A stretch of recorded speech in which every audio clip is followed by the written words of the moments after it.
fashion. Yeah, I can do a little bit of clothing, but it will not be pretty, I'm afraid.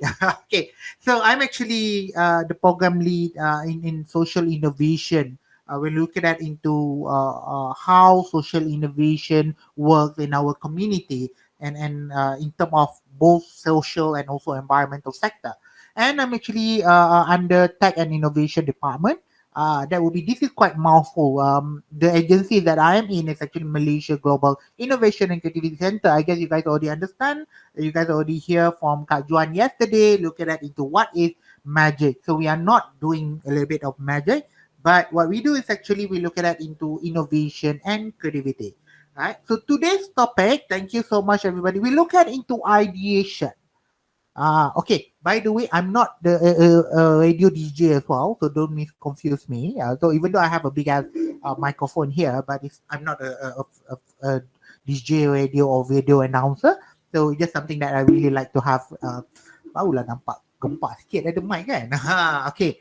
So what we're going to do here, even though we're looking at into ideation, but I wanted to introduce you guys what it is about social innovation and social enterprise. The key word on it is actually real world problem, real business solution. All right. So before I go a little bit deeper about what it is, so let me show you the picture of magic. I know you guys cannot see magic. I know some of you guys actually based in Cyberjaya. So you guys can visit our building. You cannot enter anyways. It's MCO. So you can only see from the outside. This is the big building of magic. I'm not sure if Kak Juan told you yesterday. This year might be the last year that we are situated here in Cyberjaya. It might be. I don't know. It might be. Because our magic is actually merging with Technology Park Malaysia. So we might, there's no more magic after this. Jang, jang, jang. So you guys know about it. I think everybody already knows about it by Twitter announcement made by YBKJ, I think a couple months ago. So, but if you guys didn't know about it, so magic will be only lasting until this year. So we will not have another magic after the merger completes. Okay. So a little bit before I told you all those things that I need to tell you today, So let's talk about something.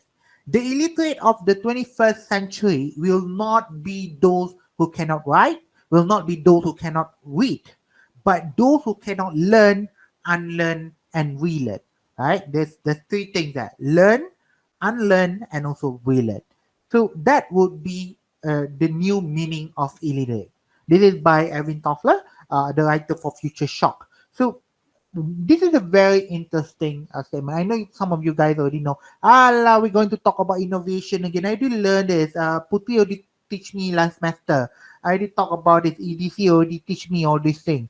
So I don't need to have this. So, but the illiterate means that you could not learn and you have to unlearn it again, although you already understand it. So you have to unlearn it so that you'll be able to relearn. Okay? So who are you today? Who are you guys? So I see a lot of faces here. No, I see a lot of blank picture. Only like 4 people that have a camera on, but there's a lot of people here. So who are you? Who are you guys? What are you guys doing here? All right. So who are you? You need to answer this by yourself. But to me, you guys are heroes.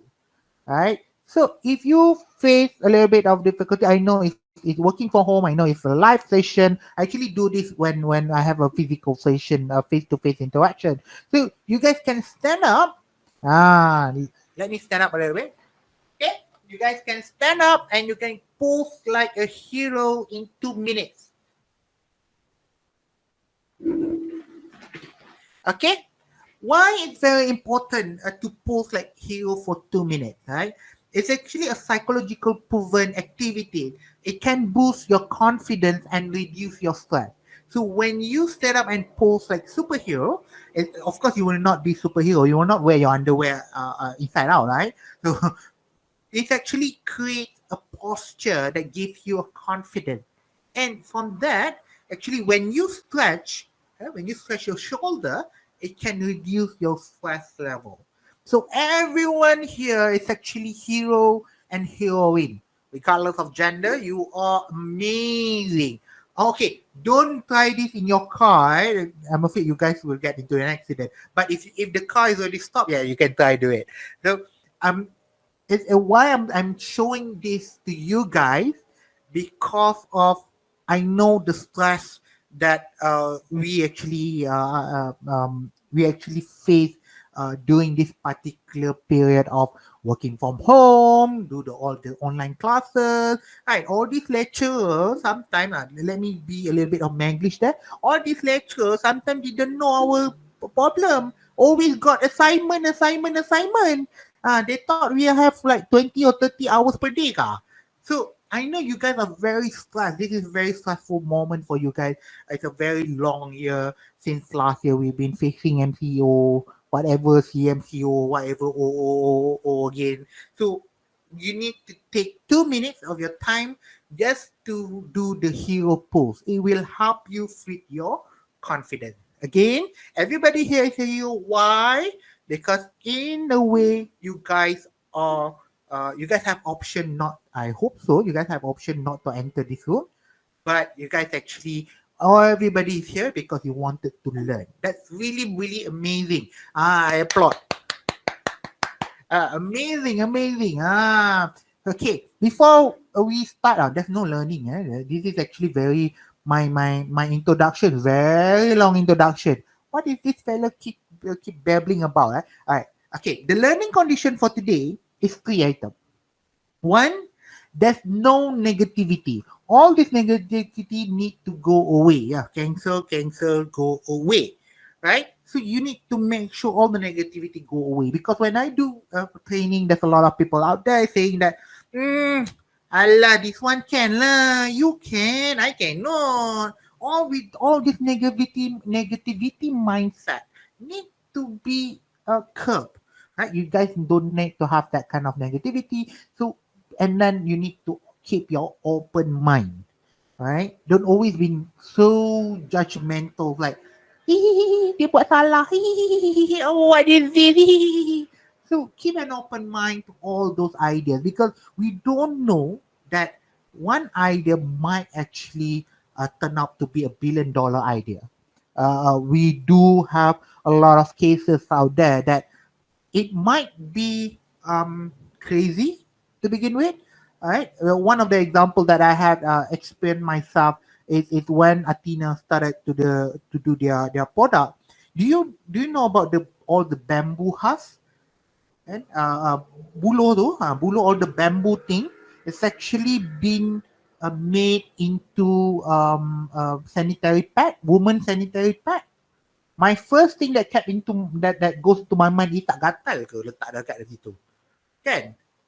Yeah, it will be itchy, right? It's like all this bamboo fiber, put it somewhere in your private part. It's like but that the thing. That is the $1 billion idea, and it has been a very big market out there.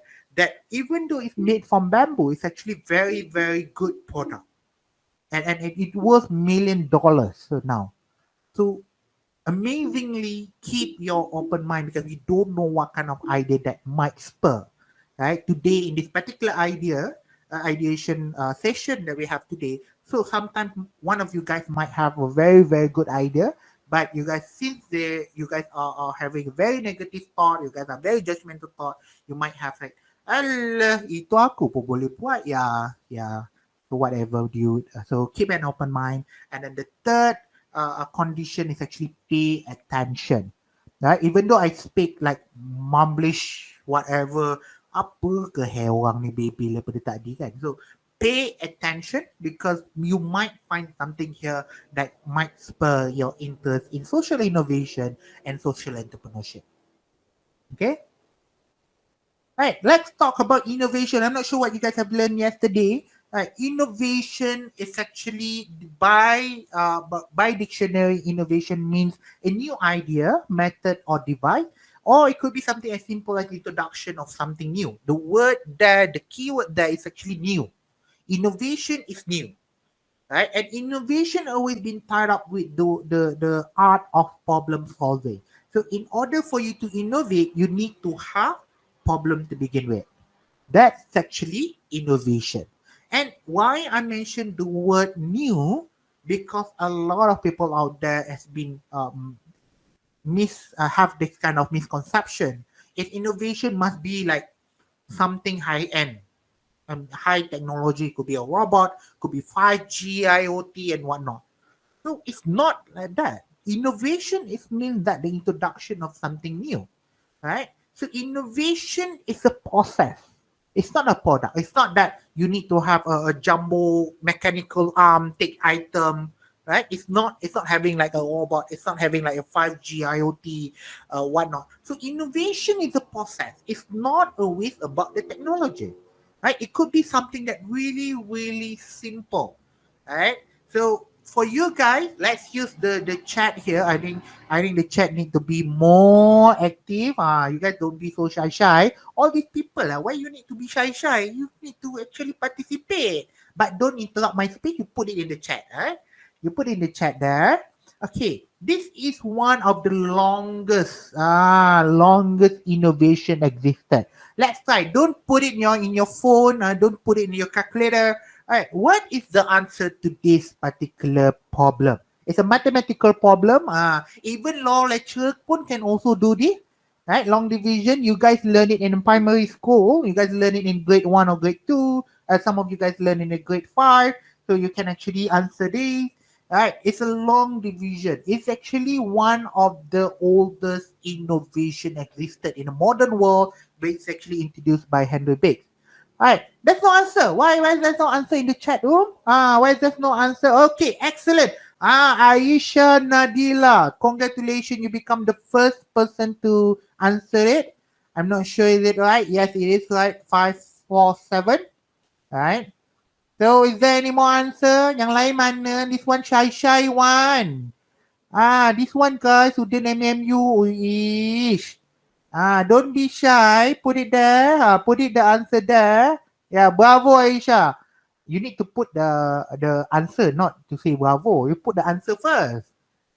That's only Aisha take the answer. Okay, congratulations. Hafizuddin also put the answer. Yes, 8547. Ifah Hanan. Alright, congratulations, you guys. So the one that I wanted to mention here, innovation is not necessarily must be a product. It's not have to be something that high end. If you look at it into long division method, it's something that is not as old as Al-Khwarizmi punya method. Right? If you guys learn about math, Al-Khwarizmi is actually about the founder for a lot of things in mathematics. But his method on doing division is a little bit different than what we are used to in about long division. Right? His method a little bit different. Then Henry Bates come out with a long division method. Right? It's considered as an innovation as well. But it doesn't have any product. It's not a tangible thing. Right? You guys tak boleh pegang. There's nothing to behold. There's nothing to be feel about, because it's not existed as a tangible thing. But it's existed on paper. Right? You learn it in your school. Yeah, that's why it's called an innovation, because it's a new solution to a division problem. By using Al-Khwarizmi method, it's a little bit difficult. So Henry Bates come into a solution as a new innovation. Right? So again, there's no specific product. There's no specific machine to do long division. It's only a concept. It's introduction of something new. So you guys have to keep it in mind. Innovation is not necessarily must be a product. Right? Innovation is not do that. So I know there's a lot of universities out there always have the concept of innovation misconception of it. There's a lot of things happening out there that innovation equal to high-end product, high-end technology and whatnot, but it's actually not. It sometimes could be a concept, right? Okay, so we talk about innovation. Let's talk about social innovation. So what is social innovation then? So social innovation is very theoretical thing, right? But it could be as easy as this, right? Social innovation initiative that challenge the existing social system, get a root cause of tough problem. Then it's got this thing. The keyword there is being repeated twice. is something that challenge the existing social system. So how things work socially, right? How things work socially, and what do you improve to improve it, right? So again, innovation is not necessarily product. It could be a process, it could be a program, it could be a project, it could be a policy, it could be a platform, or it could be as anything else. It could be a lot of anything else, right? So social innovation is a process of developing. This is only a contextual definition. So is the second statement there? Social innovation is not a prerogative or privileges of any organization, form, or legal structure. Means what does it mean there? Means that you guys are students. The student also can do social innovation. Right? Putri as a lecturer also can do social innovation. So social innovation it doesn't mean it has to be from social enterprise. So everybody can do social innovation, right? Then it's actually a solution often requires active collaboration constituent of government, business, and non-profit work. So again, social innovation it doesn't necessarily means only NGO can do it, only a lecturer can do it. No, it's actually there's no prerogative or privilege of any organization entity, right? So it dissolves the boundaries between public, private, and non-profit sector, right? So this is the five elements of social innovation. I will not talk about this very a lot. Right? I just wanted to show you guys that's actually novelty element, effective, social need, innovative, and have social action. Okay. Again, you are looking at into a lot of social and environmental issue, right? I wanted to help. Maybe I wanted to help a single mothers in Klang area, right? I wanted to help single mothers. The issue that I'm looking at into single mothers in Klang area, right? There's a lot of them are be considered as B40 community because the income that they get is actually really low. Okay, we are not talking about single mothers as actually professors, doctors, and that. They are even though they are single mother, but their earnings actually higher than the other. So let's look at it into the single mother that in B40 area, right? They're considered as B40. So this particular issue, then come up with an innovation. So in order to solve this issue, so I created a model, right? I created a business model to teach them about sewing. Okay. Bahasa Melayu mudahnya, kalau you guys tak faham, then sabar ni payah benar. So, bahasa Melayu mudahnya kita ajar dia menjahit. So, ibu-ibu tunggal ni, I ajar menjahit. All these single mothers, I teach them about sewing. Right? Then I sell their product. So, whatever they're making, I sell their product. So, hence, it's the social innovation. This is the business model. Okay? So, this business model, it can actually take up by social enterprise or it can be taken up by tech startup. I wanted to introduce a new technological element in it. So it could be a tech startup, it could be a non-profit, and it could be government or it could be corporate. So again, if social innovation can be developed like for product, services, model, system, process, and whatnot. But the one that deploy it, right? I have a model. So who's going to deploy this model? So it can be deployed by all these entities, right? SE can deploy this, can utilize this model and can sustain as an NSSE. So tech startup can also do it. We look at it into non-profit, government, and also corporate. Okay. So then we talk about social enterprise. Okay. I'm going to answer some of the question later on. Okay.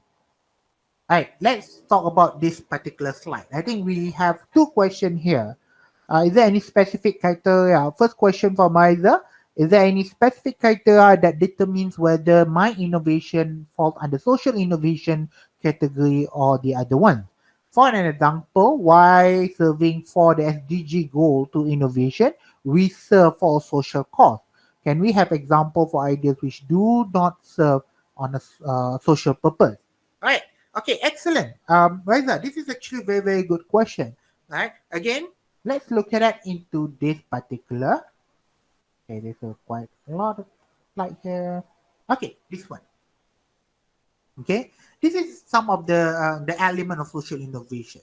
Okay, either how do you know that if my innovation considered as social innovation? Again, the keyword that look at that into how to define a social innovation is the one in the middle, which is the social need. Is there a social need that you guys are addressing? Right? In other words, is there any social issue? You guys are addressing any social issue? Okay, and is it become your main driver to have this one? It's not something that accidentally you also liquidate into that. So it has to be driven by a social issue, right? So you think that, oh, my invention is actually, I wanted to have, I think the recent invention that people actually talking about is when they look at it into aging community. They look at it into aging community. That's a bracelet, if I'm not mistaken. Is it a bracelet? Um, it's actually been worn by the old people. So when they feel not healthy, because it can detect your blood pressure, can detect your pulse and whatnot. So when it go down or in alarming state, for example, your blood pressure goes skyrocketing, it will automatically send a signal to the nearest GP or hospital so that they know that this particular people actually in stress, right? And in dire need of an emergency. So they need something. So it could it is and it's a social innovation because it addresses a specific social issue. Right? Again, it has to have a social issue to begin with. Right? What does it addressing? What does this particular innovation is addressing? For example, right, another example will be homelessness. Right, I'm looking at into homelessness issue.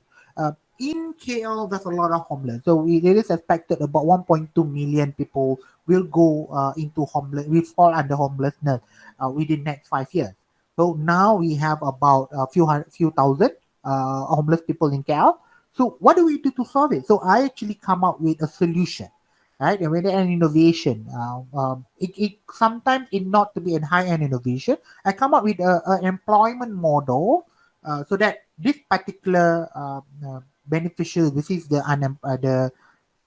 homeless, so can undergo this particular program and become a functioning member of society. Then they can have home and so whatnot. So as long you have an issue, a social issue to drive your innovation, hence it will be a social innovation. It is as simple as that. Okay. So can we have some example which do not serve a social purpose? Okay. It's a very good direct one. You can actually look at that into your question again. Which one that do not serve social purpose is actually serving the profit purpose. Okay. For example, we look at it into profitability. We look at it into the issues of telco, maybe telco. Their issues is not a social issue. We look at it into connectivity issue. So it is not a social issue. So social issue that look at it into social system work.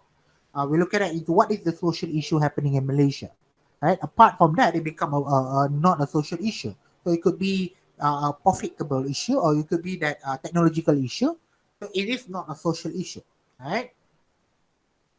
So I think another question is, yeah, sector, well, where they say deploy government. Okay, what do I mean by this? Actually, it's not the social innovation is being deployed by the government. For example, the government introduced e-Kasih, right? The e-Kasih program for the B1 of the B40, right? B1 of the B40. So they have a special uh, condition where they are eligible to undergo the e-Kasih program. So e-Kasih could consider as a social innovation, but the one that running it is the government.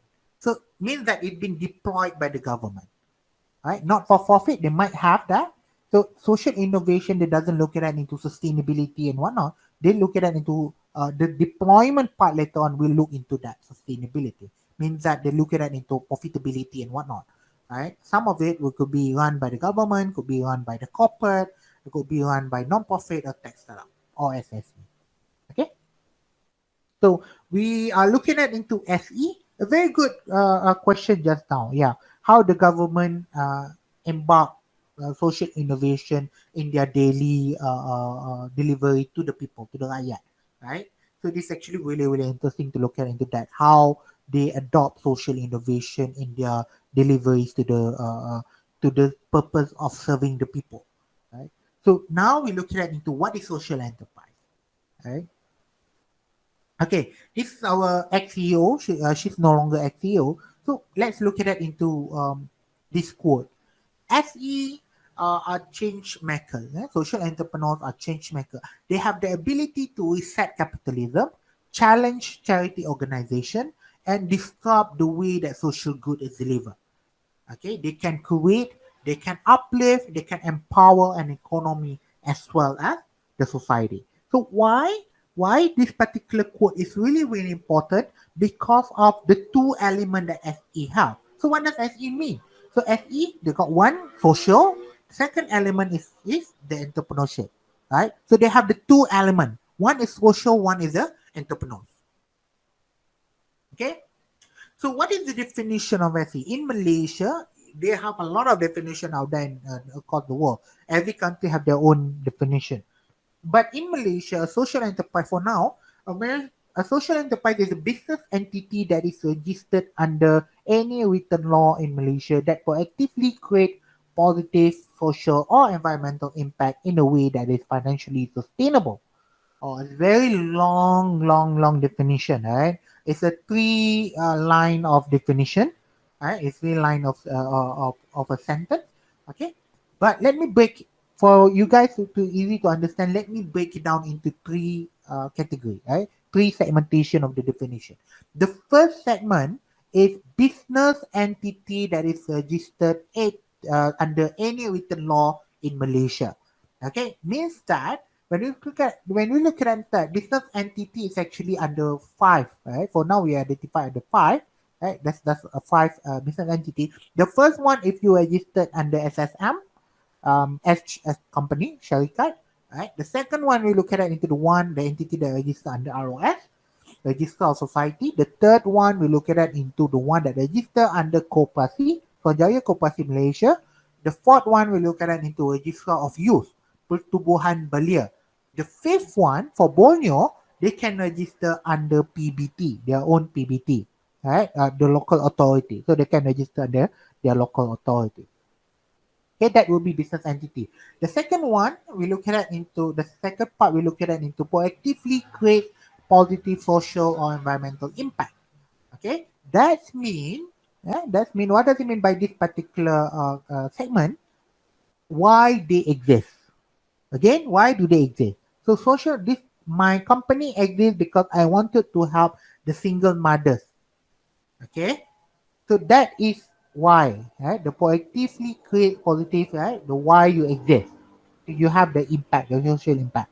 Right? The third one we look at into financially sustainable. So what does it mean by financially sustainable? Means that their revenue doesn't necessarily rely on grant.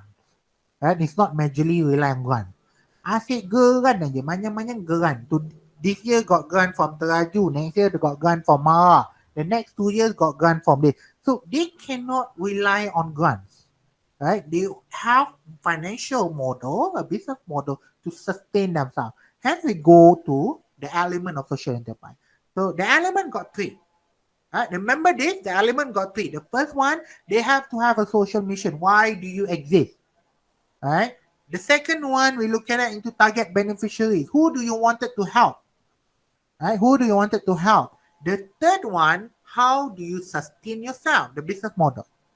Right? Do you do any product and services? Do you sell any product and services? So let's look at it into these three elements. Again, these three elements, yeah. Social mission, target beneficiary, and business model. All right, let's do a little bit of exercise. Okay, I'm going fast a little bit on this because I wanted you guys to understand on the ideation later on. Okay, Asia. If I have 2 hours, then I can go around it.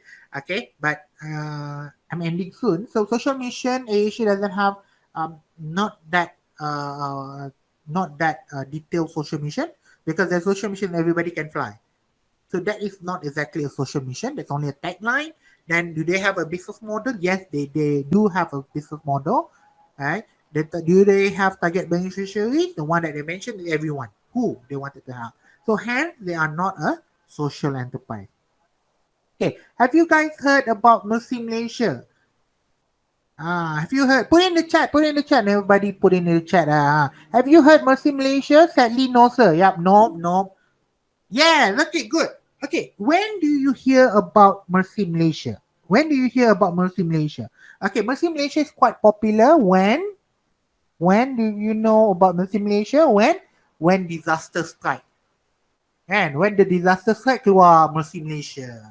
Right? Because Mercy Malaysia is an NGO that help the victim of disaster. And either it's flood, either we look at it into earthquake, we look at it into pandemic. So Mercy Malaysia will be popular by that. So they do have social mission, which is they wanted to help the victim of any emergency situation.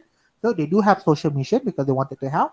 Right? Do they have business model? They do not have business model because they rely on grants and specific donation from the government. They do have some big funding that will be unlocked when the state of emergency coming in. Right? Do they have target beneficiaries? Yes, they do have target beneficiaries. Whenever disaster happen, they need to actually assist the victim of the disaster. So hence they are not social enterprise, right? Because they do not have all the three elements. Okay, next one. Okay, of course, this one the answer will be yes, right? So let me introduce about Heart Treasures a little bit. Heart Treasures is a social enterprise based in Kuching, Sarawak.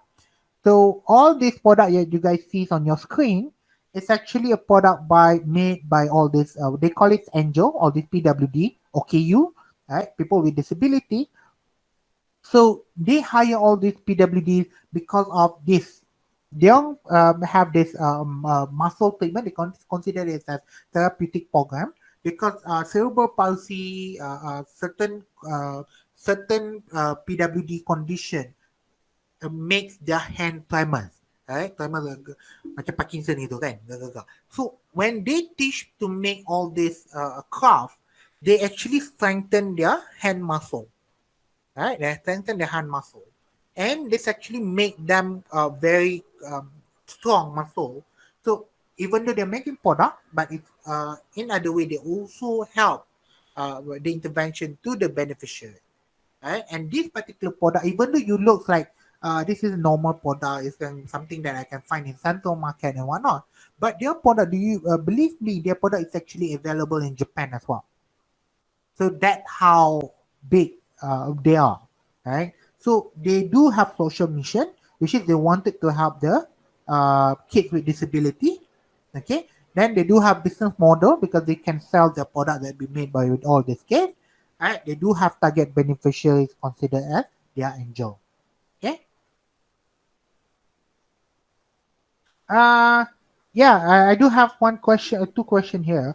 Okay, some people insinuate that social and business is another form of compassionate capitalism of a subtle scam. Okay, if that's true, there's a lot of the. It's not only compassionate. They use the compassionate or the kasihan as the value to sell their product, but it will not be a sustainable product. Like for example, you guys eat last time, I think few years ago, when you guys eat in a restaurant, suddenly someone with blind come and sell you guys tissue. Have you guys experienced that? So you guys explain that why we buy the tissue, right? It's RM1. It's freaking expensive. It's RM1 per like tissue that we can get for 30 cents. But why we buy it? Because our heart tend to be kasihan, compassionate. They use sympathetic value to promote whatever thing that they are doing, right? But it will not be a sustainable thing because their product it doesn't have any marketing value on it. It only have compassionate value. Until when will you be buying the same product again? If they come like 20 times, you guys like, I'm getting tired of this. I'm getting frustrated. You guys coming and then wanted me to buy all this thing. Yeah, it can become a scam. Then hence in Malaysia, we do have some sort of accreditation to make sure that only social enterprise that been accredited are the one that can able to operate out there. There's a lot of people out there, even the one with pyramid scheme. We do actually, you see, complain someone with pyramid scheme. They say that, oh, I'm setting up pyramid scheme, MLM. So multi-level marketing. I have multi-level marketing and I have all my agent.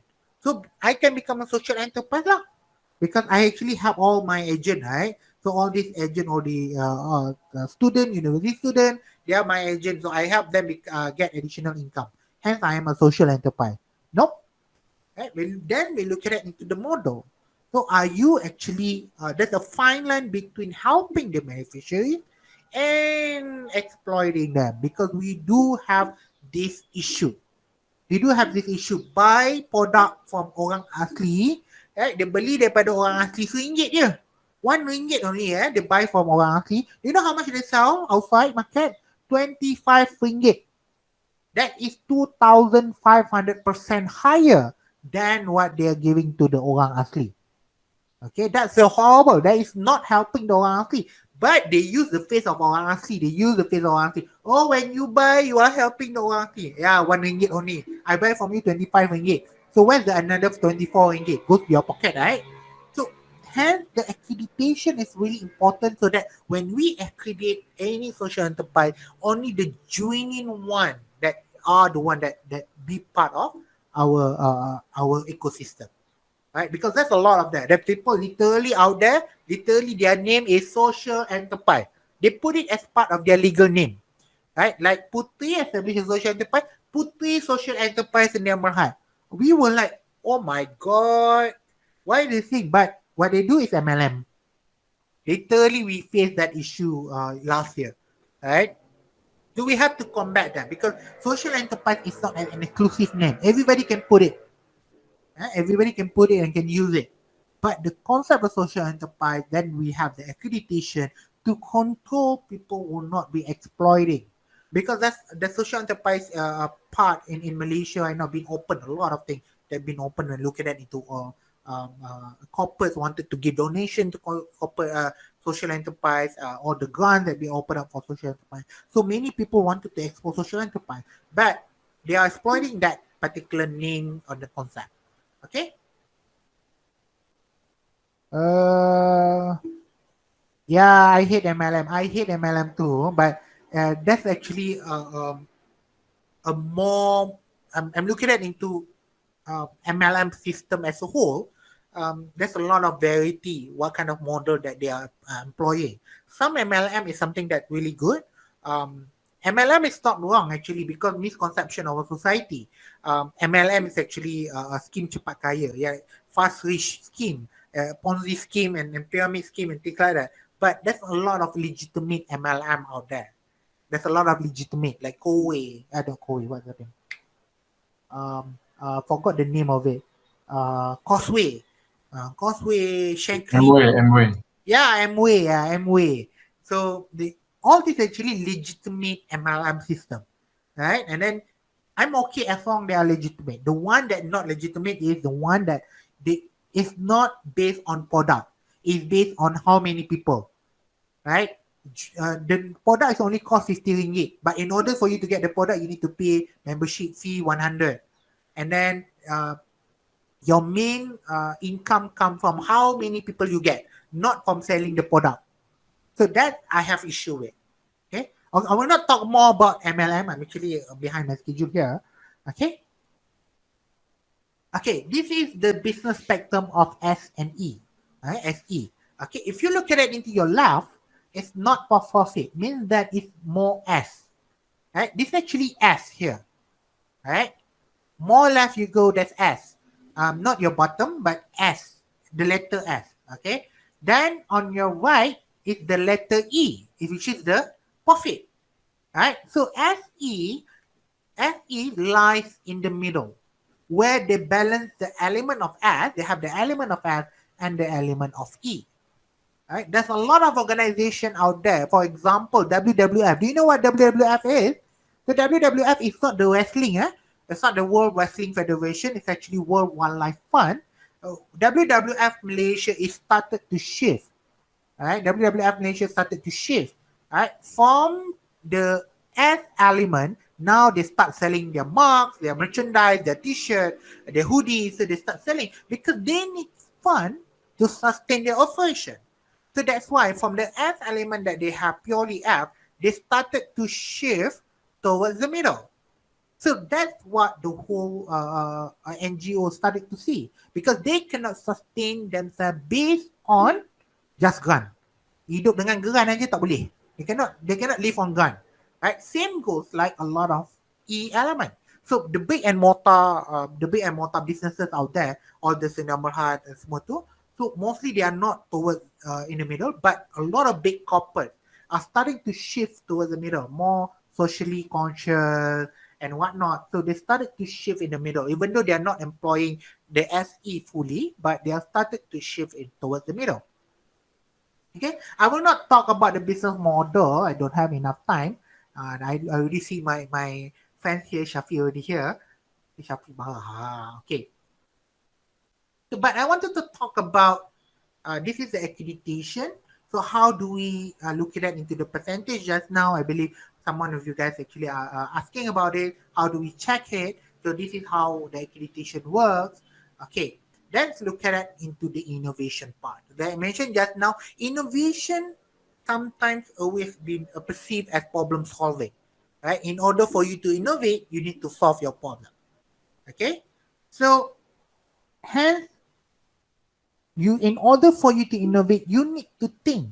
You need to think very deeply, because by knowing the right problem will help you find the right solution. If not, you will not get that particular matching. Right? It will not fit. So you need to think deep about what is your problem. I believe you guys will learn about design thinking later on. Think later on about when after this particular program, you can think about what is the problem that you wanted to solve. By having the right problem, you will actually find the right solution. Okay? Okay. When you innovate, ask yourself this question. So is the solution that you guys trying to do is actually really solve the problem? Okay. For example, a couple years ago, DBKL started to have homeless and wanted to solve the homeless issue in KL. So what they do is actually they hire they train these homeless people and to get a job. Okay, hence my question. Does it solve homelessness issue? Does it solve homelessness issue? No. Okay, I give it the answer lah tu. Okay, no, it doesn't. It does not. Okay, first we need to understand the problem. For example, in Johor Bahru, last couple years ago, in Johor Bahru, there's actually a study conducted by local university there. Right, most of people that is homeless in JB area due to the fact that they don't feel to have a home to begin with. They are working in Singapore, right? They woke up early morning at 5 a.m. They go to the mall, to the local mall. They take a shower there, and they go straight to their job in Singapore. When they come back late at night, they don't feel that I need to have a place to stay. Their hands, they just park it, or they park their motorcycle in the right roadside, and then they just sleep at the curb there. So they don't feel the need of having a place to sleep. It's not because they are poor. It's not because they didn't have any job. Same thing happening in KL. Right? One of the cases that I personally encounter is they are homeless is not because they didn't have any job, because of the living cost is very high. They could not afford it to begin with. So hence the solution provided by DBKL a couple years ago doesn't work. Why to give them another job? Because they already have a job. If she's a cleaner, so she already have a job. Right? But she could not afford it. That's why last year, if I'm not mistaken, last year or last 2 years, DBKL changed their intervention model. So they are giving them place to stay, like 100 ringgit per month, if I'm not mistaken, the room to actually stay. So they can afford it. That will combat the homelessness issue. So if you train them to become guard or whatnot, it will not solve the problem to begin with. Right? So ask yourself this question. If you have a problem, does your solution actually solve the problem? So you need to match. It's kind of like a jigsaw puzzle, right? So it needs to match. And you will learn about it later on when you do the design thinking. Okay, I have another example which is the stray cat, but I will not talk into it. Okay, you will learn about the design thinking later on with our esteemed friend here, Shafi, and then we talk about change impact. I will not talk about it when you creating. We say that you are giving impact. You actually have an impact. We have a theory. We have a concept name of a theory of change. What are you changing, and what are the impact that you're looking at? So we'll not talk about that today because it's only an ideation session. Okay, but I wanted to talk to you about this. So when you have a problem, just now we look at it into problem and solution. That's it. Then you look at it into bigger perspective. So you have a problem, right? For example, just now we look at it into homeless homeless people in KL. So the solution is to provide a low cost housing. So then we look at it into the third aspect. How do you sustain your intervention? By giving them costs, right? Because to sustain it, it is not a one-off project. So you need to sustain your intervention. How do you sustain your intervention? By charging them a minimum amount of rental, but still cover your operational costs. Okay, then you can sustain your solution. And then how do you see your impact? The problem just now, we look at it into homeless. So your impact will be number of homeless people secure a place or stay in the room. Okay, so it will not be the impact will be how many people that work because it doesn't match. You talk about homeless, right? That's now the failed example just now. The problem is homeless. The solution is giving them job. Okay, the sustain is you got commission, but does it actually match? Because the problem just now is homeless. So you give them job, it doesn't have impact towards solving the problem. So all these four quadrant is as a basic for you guys to ideate. Okay, it's not only problem and solution, but you need to think about problem, solution, and how to sustain your solution as well as their fitness or impact. I call it as impact. Okay.